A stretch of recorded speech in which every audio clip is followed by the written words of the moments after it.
कहीं आप भी अपने बच्चों को थोड़ी सी सर्दी खांसी जुकाम होते ही वो थैला भर भर के एंटीबायोटिक और दिमाग को सुन कर देने वाली कफ सिरप तो नहीं पिलाते? अरे मेरे भाई, कभी अपनी रसोई में भी झांक लिया करो।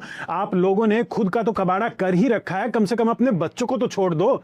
तुलसी के 4-5 पत्ते, 2-4 काली मिर्च के दाने, जरा सा अदरक का रस और जरा सा शहद मिलाकर इन सबको अच्छे से चटनी जैसी बना लो और अपने बच्चों को इसे दिन में 1 से 2 बार देना प्रारंभ करो। केवल 2-3 दिन की बात है। केवल खांसी की कंडीशन में ही नहीं, बल्कि सर्दी और जुकाम की समस्या में भी ये बहुत अच्छा आराम दिलाता है। कम से कम अपने लिए ना सही, उनके लिए तो अपने घर के खाने की ताकत को पहचान लो, जान लो।